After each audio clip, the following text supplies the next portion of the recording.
Okay, so welcome to our session for this lecture video. So the coverage of this lecture video is about the nature and effect of obligations, part 2. So let's start with the forms of breach of obligation. So when we talk about these breaches of obligation, you just need to classify whether the breach is voluntary or involuntary. Okay, because there are differences when it comes to the consequences of a breach depending on whether or not the breach is voluntary or involuntary. Now, what is a voluntary breach, or what is the effect if the breach is voluntary? So, obviously, the law also provides that when there is voluntary breach, the debtor is liable for damages. And further, you have to identify the following kinds of breach. So, the voluntary breach may be delay, fraud, negligence, or breach through contravention of the tenor thereof. Remember also the other names for delay, which is mora, fraud, also called as dolo, and negligence, also called as culpa. In contrast with involuntary breach, okay? When you talk about involuntary breach, this is when the debtor is unable to perform the obligation or the obligations due to fortuitous event. Thus, ang effect niyan is that the debtor is not liable for damages. So, between the two, if there is a voluntary breach, the debtor is liable for damages. If there is involuntary breach caused by fortuitous event, the debtor is not liable for damages. Now, let's go to the different kinds of voluntary breaches. Starting with Article 1169, which talks about delay. So, default or mora is the non-fulfillment daw of an obligation with respect to time. So, even if the obligation was fulfilled according to the agreement, even if the obligation was fulfilled according to the quality or standard being agreed upon by the parties, if there is a breach as to time or breach with respect to time, in other words, there's a failure to deliver or to do the obligation on the time agreed upon, then dun papasok ang Article 1169 natin. And when we talk about delay under Article 1169, you have to further classify it to three. We have the mora solvendi, mora accipiendi, and compensatio morae. Okay? It's easy to identify these three because the difference is just dependent on who is the party na nag-commit ng delay. Okay? So, kapag mora solvendi, this is the delay in the performance incurred by the debtor. So, example, hindi niya na-deliver on the date na napag-usapan, hindi niya na-render yung services doon sa napag-usapang date. So, it's on the fault of the debtor. And take note that since we have obligation to give, apart from the obligation to do, okay, so, meron din tayong tinatawag na mora solvendi ex re, which pertains to default in real obligations, and mora solvendi ex persona, which typically relates to, or which typically is the default on the part of the debtor when it comes to obligations to do. Okay, so as simple as that. Now, how about if the default or the delay is on the part of the creditor? We call it as mora accipiendi. Sir, how about if the delay is on the part of both the debtor and of the creditor? So we call it compensatio morae. Okay? So this happens when the debtor and the creditor has the so-called reciprocal obligations. For example, sa contract of sale, okay? So the buyer has to pay, the seller has to deliver the property being purchased. So if there is an agreed date and one of them, for example, the buyer, hindi niya na ibigay yung bayad sa napausapan, and or the seller, hindi niya rin na i-deliver yung object on the day na nag-agree sila, then there is reciprocal delay. Okay? So here, anong epekto? Kung kanina kapag may mora solvendi, liable sa damage yung debtor. Pag mora accipiendi, liable sa damage yung creditor. Now, pag mora or compensatio morae ang meron tayo, here, ang sabi ng batas, it is as if neither party was in default. Thus, no one kay debtor natin at kay creditor natin ang magiging liable for damages. Okay? So, please remember that. Now, delay daw has nothing to do with quality but only with punctuality because it is with respect to the time. Delay also is the non-fulfillment of the obligation with respect to time. In fraud and negligence, ang question naman doon is yung kalidad ng ginawang obligasyon.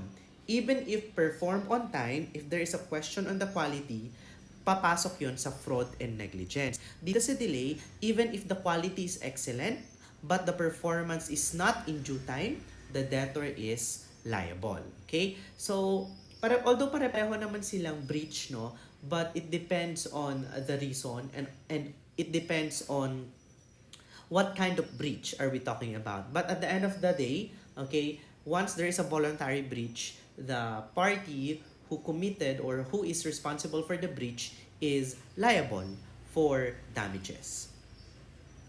Now again, what's important in the concept of delay, okay? We have this general rule that says that when there's no demand, there's no delay. Okay? Because we have to identify whether or not the delay that is present is just an ordinary delay or what we call as legal delay.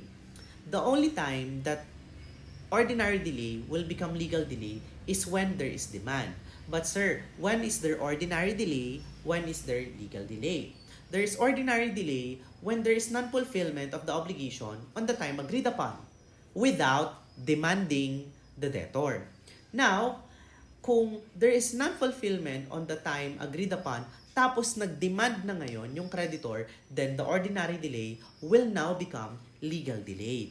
And in oblicon and in law also, okay, in general, okay, we only care about legal delay. Although there are exceptions, no? But generally speaking, if there is no demand, the delay is merely ordinary delay. You cannot ask for damages. You need to further give demand to the debtor so that the ordinary delay will become legal delay so as to make the creditor entitled for damages. Okay? But that, again, is the general rule because there are instances wherein even if there's no demand, the delay is automatically legal delay. What are those? Number one, when the obligation expressly so declares. Meaning to say, nung nag-usap yung creditor at yung debtor, napag-usapan na nila na, okay, let's make it clear, even there's, if it's already deadline, there's no need for the creditor to give demand. If that is the case, then it's already been stated, the obligation expressly so declares that even without demand, the delay is already legal delay. So, pwede yon. Okay? Although, minsan kasi hindi napag-aagrihan yung part na yon. Okay? Next, when the law expressly so declares, kung may batas na nagsasabi na kahit walang demand, okay, there is legal delay. Okay? Pwede yon. Example natin dyan, yung mga obligation natin with the government, like the obligation to pay tax. So, kapag ngayon ang deadline, you have to pay it today. Okay? The government does not need to give demand. Okay? Because that's one of the exceptions. Number 3, when time is of the essence. Okay? For example, may nagpagawa ng birthday cake. Okay? Ang birthday niya, January 10. Okay? Kailangan pa bang mag-demand nung nagpagawa na i-deliver niya dapat yung cake on January 10? So, hindi na. Kasi aware naman yung gumawa ng cake na ang birthday ay January 10. So, on that case, time is of the essence. Automatic na dapat ibigay ng January 10. Kasi kung hindi dineliver ng January 10, wala nang saysay yung naging transaction. Okay? So, if that is the case, when time is of the essence, even if there is no demand, the delay is already legal delay. Or number 4, when demand would be useless. For example, binayaran kita ng 100,000, ibibigay mo sa akin yung motor mo kasi bibilhin ko. So, ang usapan, bibigay ko today yung 100,000, so yung motor mo ibibigay mo bukas. Pero after ko maibigay 100,000, ang sabi mo, kunwari, i-prepare mo lang yung motor, yung documents, etc. Pero, ibinenta mo naman sa iba. Okay? So, kunwari, kinabukasan, hindi mo na i-deliver. Do I need to demand bago ko pa, or do I need to demand before legal delay? will come into play? Not anymore, because even if I demand, you cannot anymore give it because the motorcycle is already not around. It's already not in your possession. So it would be useless. Okay? The demand would be useless. So meaning to say, even without demand, because demanding it would be useless, okay, there is already legal delay. Okay? So remember these exceptions. Again, general rule, no demand, no delay, except kung pasok tayo sa exceptions. Okay? We have here the case of Moonwalk, SSS versus Moonwalk, okay, enshrining the requisites of legal delay. So according to the case, okay, before legal delay will arise, okay, the following requisites must be present. First, the obligation must be due, demandable, and liquidated. Kasi hindi ka pa naman pwedeng mag-demand ng obligasyon na hindi pa due. Hindi pa dapat ibigay. Kunwari, next week pa dapat ibibigay yung motor, eh nagde-demand na ako ngayon. Hindi naman pwedeng ganon. Okay? Because the obligation is not yet due. So, kailangan mo ng due yung obligation. Okay? Pangalawa, it's due, it's demandable already, but the debtor failed to perform the obligation on the date agreed upon. Okay? And dun na ba yun? Legal delay na ba yun? Hindi. Kasi number 3, sabi natin, there must be a demand, whether or not the demand is judicial or extrajudicial. At even, merong demand, hindi nag-comply itong si debtor. So, eto, hanapin mo tong 4 na to bago natin masabi na merong legal delay. Okay? Additional on the case of Rivera versus spouses Chua, in A and B above, it is not sufficient that the obligation or law fixes a date per performance. Anong A and B? Ito, number 1 and 2 pala. Okay? Pakipalitan nyo lang. Dito sa when the obligation expressly so declares and when the law expressly so declares. Ang sabi ng batas, it's not sufficient that the law fixes a date. Okay? Like for example, you should pay your tax on April 15. Hindi lang dapat ganon. Dapat ang nakalagay sa batas or ang nakalagay sa agreement, you should pay your tax on April 15. Otherwise, you will be in legal delay. Dapat may express na nakalagay na kapag hindi ka nag-comply dun sa date na yon, lapse will occur. Default will commence. Okay? So, this particular doctrine in the case of Rivera versus spouses Chua is related to number 1 and 2 exception.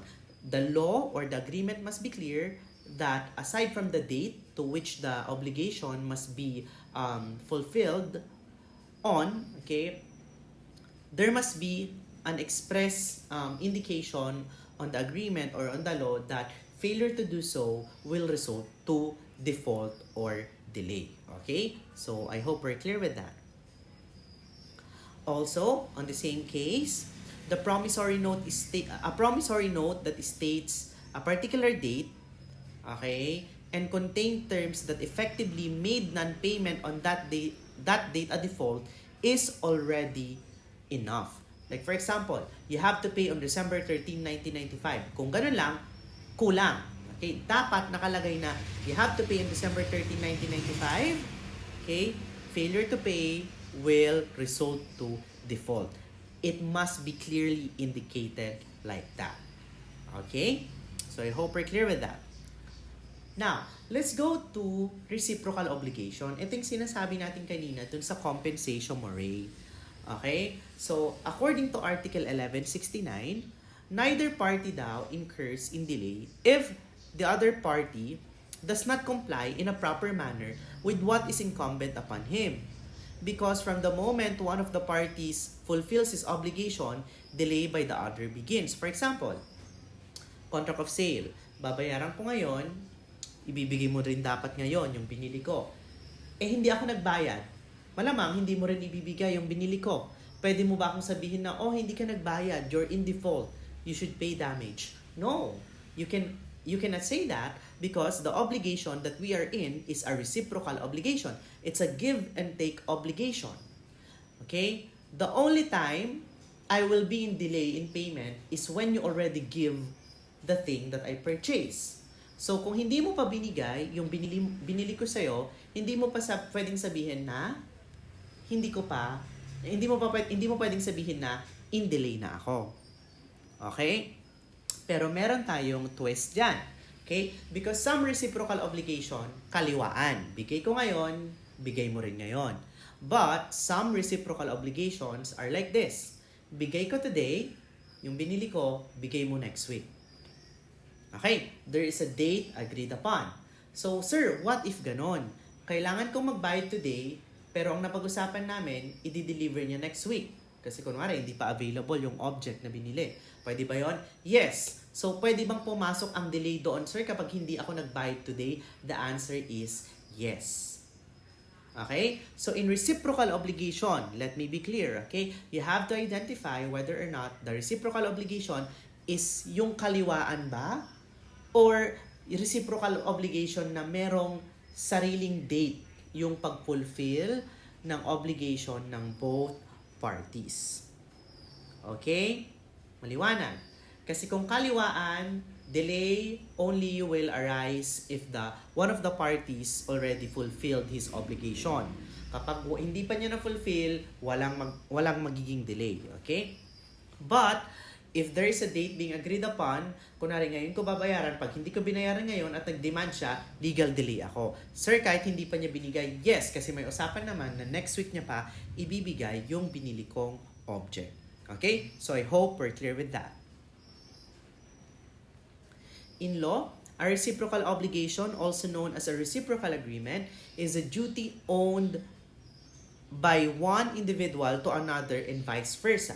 It is a type of agreement that bears upon or binds two parties in equal manner. Okay? Ito yung sinasabi ko kanina. In reciprocal obligations, the moment, one party is ready to comply with his obligation, delay by the other party begins. There is no need to demand from either party. Kunwari, bigay ko ngayon, bigay mo rin ngayon yung binili ko. Binigay ko na yung pera. Kailangan ko pa bang mag-demand para in-delay yung kabilang party? Hindi, because the law is clear. Pagkaliwaan at naibigay na ng isa, delay na yung kabila pag hindi niya pa binigay. There is no need for demand. Okay? Because general rule, fulfillment by both parties in a reciprocal obligation must be simultaneous, kaliwaan. The only exception is yung nabanggit ko rin kanina, when there are different dates for the performance of obligation. Okay? Question. In reciprocal obligation, when does a party incur a delay? Sabi natin kanina, in reciprocal obligations, one party incurs in delay from the moment the other party fulfills his obligation, while he himself does not comply or is not ready to comply in a proper manner with what is incumbent upon him. Kasi nga, simultaneous dapat. Okay? In reciprocal obligations, when is demand necessary? Okay? Sabi natin kanina, if the reciprocal obligation is simultaneous, demand is not necessary in order to make the legal delay. In order to make the delay a legal delay. But demand is necessary only when the respective obligations are to be performed on separate dates. So para hindi kayo malito pagdating sa reciprocal obligations, you have to qualify whether or not is it a reciprocal obligation that must be simultaneous, or is it a reciprocal obligation that must be performed on a different date. If it's simultaneous, demand is not required. If it's going to be performed on a different date, demand is required. I hope we're clear with that. Now, what is the effect naman daw of non-compliance of both parties in reciprocal obligation? Here we're talking about simultaneous ha. If neither party complies with his prestation or obligation, default of one compensates for the default of the other. So parang magki-quit sila. So ibig sabihin, kung hindi pwedeng mag-ask ng damage among each other. Okay? So that is typically about delay. Now, let's go to fraud. Okay? Article 1170. Those who, in the performance of their obligations, are guilty of fraud negligence, or delay, and those who, in any manner, contravene the tenor thereof, again, are liable for damages. Also, Article 1171, responsibility arising from fraud is demandable in all obligations. And take note on the second sentence, any waiver of an action for future fraud is void. Anong ibig sabihin, sir, ng future fraud? Ang ibig sabihin ng future fraud, kunwari, nag-usap tayong dalawa, tapos sabi natin, kung peke yung bag na binili mo sa akin, i-waive natin na hindi mo ako hahabulin. Diba? So, parang, wait lang, parang unfair naman yon, parang mali naman yon, di ba? Or kunwari, bigyan mo ako ng 1 million, bibenta ko sa yung lupa. Tapos eventually, yung lupa pala na binenta ko sa iyo, hindi ko pala pwedeng ibenta kasi hindi naman sa akin. So, pwede ba nating i-waive na hindi mo ako hahabulin? Okay? Kahit na gagawan kita ng fraud in the future, the answer is no. Any waiver of an action for future fraud is void. Okay? When we talk about fraud, this may be defined as voluntary execution of a wrongful act or willful omission. Okay? Basta at the end of the day, it's voluntary. Okay? With the knowledge and intention as to the effects of it, which naturally and necessarily arise from such action or omission. Fraud is the deliberate and intentional evasion of the normal fulfillment of the obligation. It is distinguished from negligence, okay? Kasi sa negligence, walang deliberate intent, pero sa fraud, meron. Okay?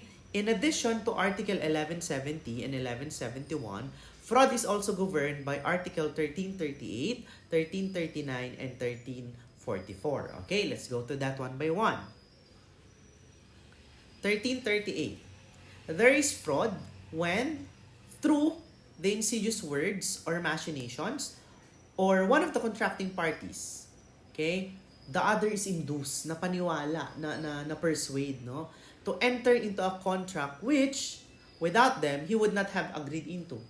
Like for example, kung alam ko lang na peke yung bibilhin ko sa yung bag, malamang hindi ko bibilhin. Pero since itinago mo na peke yan, binili ko. So pag ganon, there's fraud. Kasi pinaniwala mo ako na legit yung bag na binenta mo sa akin.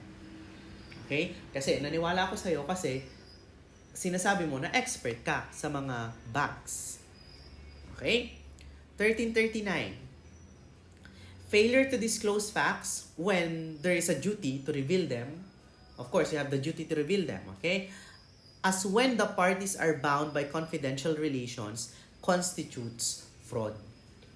Okay? Of course, when you enter into a contract, you must enter in good faith. So, whenever there's a duty to reveal or to disclose facts that may affect the decision of the contracting parties as to whether or not they will enter into the contract, then you should divulge them. And if you conceal that, then there is fraud. Okay, note of this. In 1338, the fraud pre-exists the obligation. Meaning to say, may fraud na noong nag-uusap pa lang. Thus, hindi naman siya papayag kung alam niya yung katotohanan. Thus, yung consent daw ay affected. Yung consent nung kabilang party sa pag-enter ng contract ay affected. It's called vitiated consent. Okay? Because here, deceit is antecedent fraud.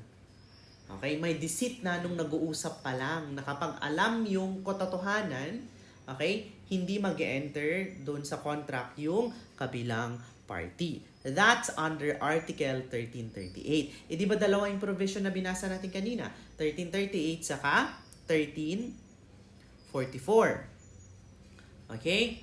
I'm sorry, 1338 and 1339. Sorry. Okay? Now, in connection with 1338, di ba ang 1338 natin, ito yung fraud na from the beginning, which means naapektuhan yung consent.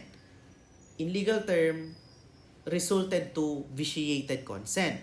Anong epekto niyan? Sabi ni Article 1344, magiging voidable.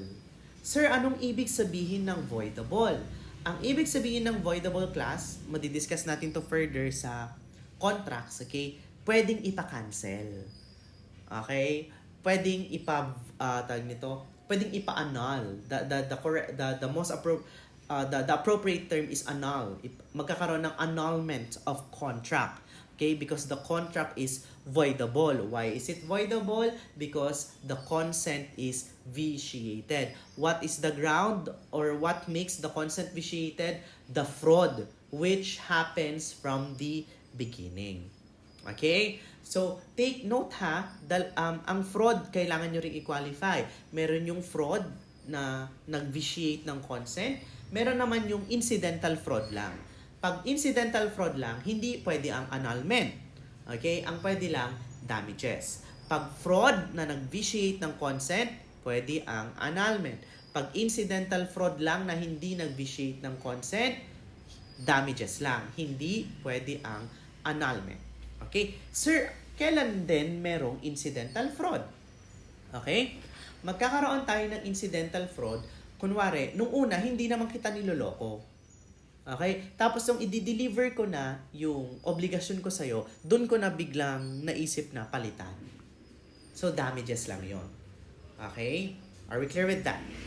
Okay? Anyways, we have the following kinds of frauds. Fraud at the time of giving consent, yun yung kanina, yung nag-vitiate ng consent, or the fraud at the time of the performance of the obligation. We sometimes call it as dolo cosante and dolo incidente. Dolo cosante, yun yung nag-vitiate ng consent. Okay? Dolo incidente, yun yung incidental fraud. Okay? I think I have here an example. Okay, example of fraud as deceit under Article 1338, dolo cosante. Okay, you may just read the example. Then we also have here the example for dolo incidente. Okay, dito sa dolo incidente, walang vitiated consent, ha? Kaya damage lang yung pwedeng remedyo nung creditor natin. Okay? The fraud here is only incidental, hence not voidable. However, the law also provides that A is still entitled for damages. Hindi affected yung validity kasi ibebenta niya pa rin naman sa kanya. Okay? Only that sa ibang terms. Kaya hindi pwede yung annulment. Pero pwede ang damages. Okay? So, yung fraud at the time of the performance of the obligation, this is the deliberate act of evading the fulfillment of the obligation in a normal manner. This will not affect the validity of the contract, parang yung incidental fraud, okay? But it will entitle the injured party to recover damages, okay? So again, pagdating sa fraud, may dolo cosante, may dolo incidente. Anong importance kung bakit kailangan yung identify yung pagkakaiba? Dolo cosante, it vitiates the fraud. Dolo incidente, hindi. Damages lang. Okay? Ito kanina yung future fraud versus past fraud. We have discussed a while back na pag future fraud, hindi pwedeng i-waive. Ha? Clear yung batas natin. Pero pag past fraud, pwede bang i-waive? Yes. Patatawarin mo na yung kasalanan niya in the past. Okay? Yun lang. Effects of fraud. Okay? Pag may fraud, the creditor may insist on proper substitute or specific performance, or pwede ang rescission or resolution. Yung kanyan, yung dyan papasok yung dolo cosante. Okay? Although the more appropriate term is not rescission, but annulment. Okay? Pero pareho lang kasi ng parang effect yon. Okay? And number 3, damages in either case. Okay? They have to pay damages. Alright? Okay, so that is about fraud. Now, let's go about negligence. Okay? So, Article 1172. Okay? It says here that responsibility arising from negligence in the performance of every kind of obligation is also demandable. Okay? But such liability may be regulated by the courts according to the circumstances. 1173. Ito, napag-usapan na natin to before. Okay? The fault or negligence of the obligor consists in the omission of that diligence which is required by the nature of the obligation and corresponds with the circumstances of the persons, of the time, and of the place. When negligence shows bad faith, fraud yun. Okay? If the law or contract does not state the diligence which is to be observed in the performance, anong diligence ang required? Nabanggit na rin natin to dati. That which is expected of a good father of a family shall be required. Take note that like fraud, negligence arises when there is improper performance. So pareho silang breach. Okay? Pero ang negligence, it is characterized by lack of care, the failure to observe the diligence required. Pero yung fraud, it is characterized by malice. Okay? Lack of care means lack of due diligence of the care of a good father of a family. Okay? Sabi ni Maha Salvador, lack of care. Okay? Di ba nauso itong meme na to? Ewan ko kung na-recognize nyo. Okay? Now, Article 2201 of the Civil Code sets the measure of damages for breach of obligations. In good faith, damages lang. Yung mga normal na damage. Kung nagkaroon ka ng breach, pero hindi mo naman sinasadya, negligent ka lang, yung mga normal lang na damage ang liability mo. Kasi breach pa rin naman yun eh. Kasi dapat in-observe mo yung negligence. Although walang malice, walang intention, pero nagpabaya ka pa rin. Kaya liable ka pa rin sa damages. Pero yun lang mga normal, natural and probable consequences lang. Okay? Pero kapag fraud or bad faith, all damages. Okay? Later on, we'll have a separate session with the different kinds of damages. Now, let me highlight this ha. Kasi, syempre, pag sinabi nating diligence, sabi natin, it depends on the circumstances. Pwedeng saktong ingat lang, pwedeng sobrang ingat dapat, nakadepende sa circumstances. Okay? The determination of due diligence is always relative or always a case-to-case basis. It will depend on, number 1, the nature of the obligation. Second, the nature of the circumstances of the person involved, the time, as well as the place. Okay? I have prepared here some examples. Example. For courier delivery. Delivering paperback books versus delivering laboratory vaccines. Saan dapat mas maingat? Okay? Yung vaccine, mas mataas dapat yung diligence niya sa pagdi-deliver. Okay? Case-to-case basis. Next, hotel safekeeping. Okay? Keeping a guest's gym bag versus keeping a guest's jewelry pouch. So, maliwanag naman. Diba? Reasonable care applies to both, but for jewelry, that translates into lock, storage, access logs, and immediate inventorying. More precautions. Okay? For common carriers. Okay? So, pag sumasakay tayo ng mga public utility vehicles. Okay? Common carriers, from the nature of their business and for reasons of public policy, are bound to observe not just ordinary diligence, but extraordinary diligence. Okay, in the vigilance over the goods, and more so for the safety of the passengers. Meron tayo niyan sa Civil Code, Article 1733. Okay? So ito yung mga pagkakataon na nakadepende sa circumstances yung diligence sa kailangang i-observe. Okay? What then are the effects of negligence? Parang kanina din. Okay? Creditor may insist on proper substitute or specific performance, rescission or resolution, or damages in either case. Basta may breach, merong damage. Okay? Now, let's go to a little more complicated part of the session. The different kinds of negligence. Okay? Tandaan nyo lang na merong tatlo.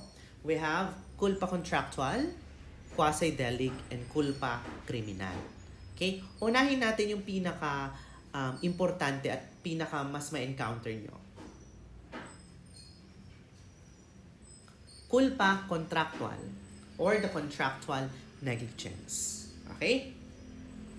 This is the negligence committed in the performance of a contract.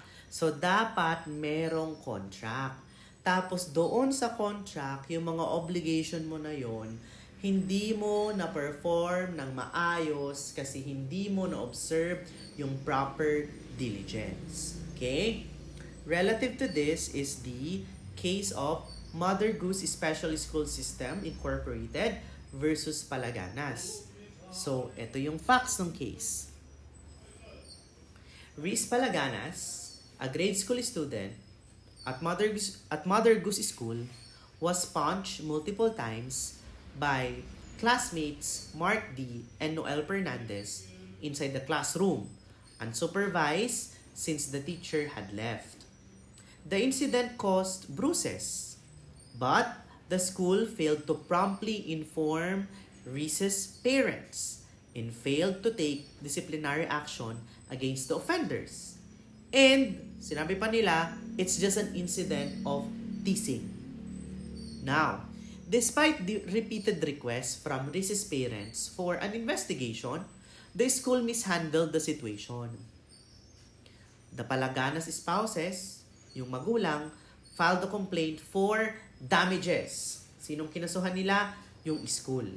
Sabi ng Regional Trial Court at Court of Appeals, negligent ang school at liable for damages. Nakarating sa Supreme Court, nilaban ni Mother Goose School. Okay? Anong issue sa case na to? Whether or not Mother Goose liability arises from quasi-delict ba or from breach of contract. Okay?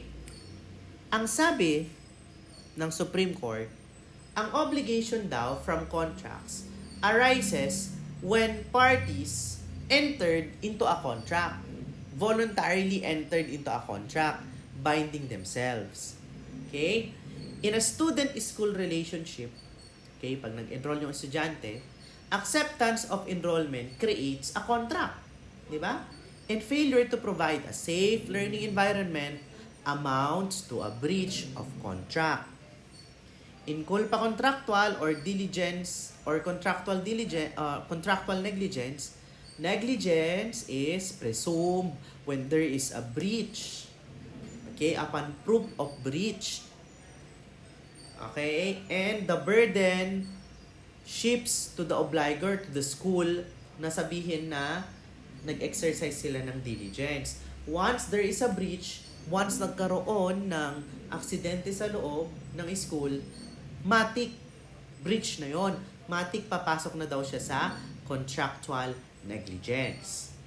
Okay? On this case, the Supreme Court held that Mother Goose School's liability arises from breach of contract, not quasi-delict. Bakit daw? Because when a school accepts a student, a contractual relationship is formed, creating bilateral obligations. That is, the school must provide education and ensure a safe, secure learning environment, while the student must abide by the school rules. The court emphasized that negligence in failing to protect risks and mishandling the incident constituted a breach of the school's contractual obligation to its students. Okay? So there is a contractual breach, there is a breach of contract, there is contractual negligence. Why? Because there is contractual relationship. Ano yung naka-red? Umalma pa tong school. Ang sabi ng school sa Supreme Court, hindi po dapat kami ang lagot. Ang lagot po dapat yung teacher namin. Kasi hindi naman po kami nagkulang sa pamimili, pagse-select ng empleyado namin, at sa pagsusupervise sa mga empleyado namin. Ginawa ho namin lahat bilang school. At wala na ho sa kamay namin kung pabaya yung teacher. Is that defense valid? The answer of the Supreme Court, that defense is not applicable because the breach is from contractual negligence. If the breach being filed or if the breach is coming from quasi-delict, that defense would be allowed. But since the breach that we are talking about here is a contractual breach or related to contractual negligence, then the defense of proper supervision is not applicable. Okay? Because under contractual negligence, the defense of the school of being a good father of a family in the selection of employees is not a defense because in contractual negligence, the master-servant rule is applied. The act of the servant is the act of the master. The responsibility and liability of the servant is the responsibility of the master. Here, in contractual negligence, and when there is contractual negligence, the master is primarily liable. Okay? I hope we're clear with that. Okay? So that is contractual negligence. Okay? So it's good that you have to read that case. Okay?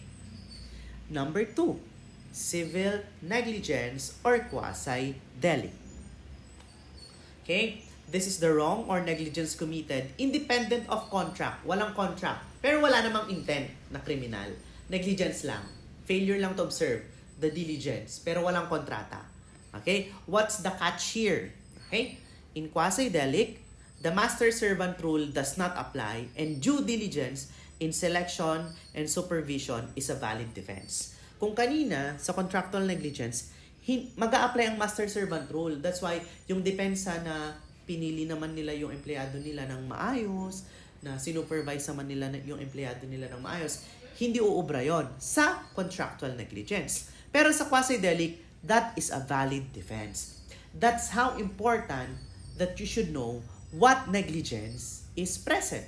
Is it contractual negligence or quasi-delict? Okay? Yun lang naman ang pagkakaiba ni contractual negligence at ni quasi-delict. Now, before we further explain it, okay, punta muna tayo sa number 3, criminal negligence or culpa criminal. Okay? This is negligence that results from the commission of the crime. Okay? Meron kasi sa revised penal code natin or penal code in general, there are crimes na out of negligence. Like for example, reckless imprudence resulting to homicide, di ba? Nagdadrive ka lang ng motor, tapos nakaidlip ka, may nasagasaan ka, namatay. So crime na yon. Sir, kahit wala naman akong intent. Yes, crime yon. Okay? Although it arises from negligence, that is a crime. Okay? That's an example of criminal negligence. Okay?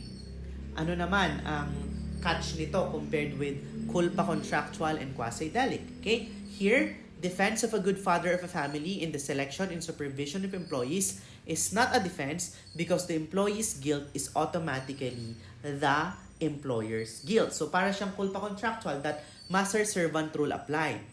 Eh di sir, kunwari yung nakabangga, yung nagdadrive ng motor na nakabangga, or kunwari, kwan na lang, tawag nito, 4 wheels na lang, okay? Yung nagdadrive ng 4 wheels na nakaidlip, na nakabangga ng tao sa daan, kunwari, may boss siya, edi kung ano yung liability nung, tawag nito, nung driver, liability din ba nung boss? Generally speaking, yes. Okay? Because master-servant rule